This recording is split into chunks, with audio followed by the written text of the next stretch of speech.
बाواں टेढ़ियाँ करके। ये बदमाशों का स्टाइल है, विंगा होके टुरना। मुझे इन लोगों से खुदा वास्ते का बैर है।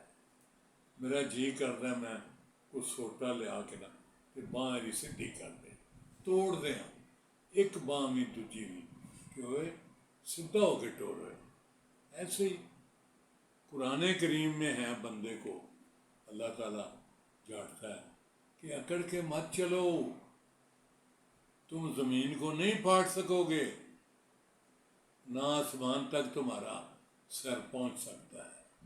लोग आप देखें, बेशुमार लोग हैं जिनको आप देखेंगे चलते हैं तो बाजू दाएं बाएं मार के चलते हैं। क्या है? अकड़ खानी है, अकड़ खानी है। मेरा जी करता बांह मरोड़ के तो मैं खिंचा, कोई सीधी सीधा मारो तेरी फलाने टमाके है। ऐसे ही अल्लाह की ज़ात को इज्जो इंतसारी पसंद है।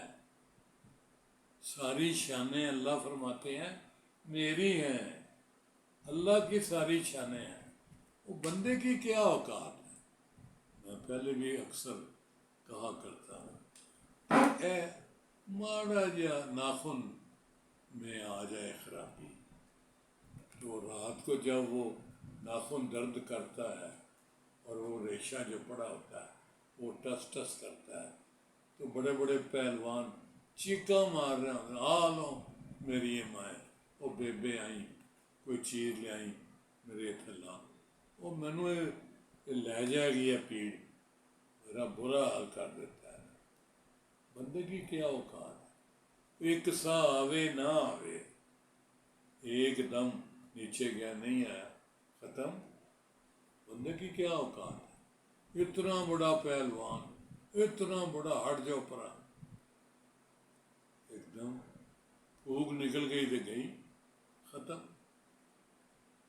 तो बहरहाल मकसद ये है कि वो हमारे जो हैं नीचे साहब, वो मुझे ऐसे ही कहें कि अल्लाह वास्ते का वैर है। बाद लोग ना एक बंदा इज्जो इनकसारी से जा रहा हो, मेरा दिल करता है आगे होके मैं उसको हाथ मिलाऊं और उसको आदाब बजा लाऊं। हम लोग जो होते हैं ना, हमें ये आदत है वकीलों की कि ज़रा झुक के आदाब बजा लाना, तो अक्सर हम रूटीन में भी आदाब बजा लाते हैं। तो अल्लाह ताला को इज्जो इनकसारी बहुत पसंद है, वरना तो बंदा तो फिर बंदा है। बड़ी मेहरबानी, बहुत शुक्रिया, थैंक यू।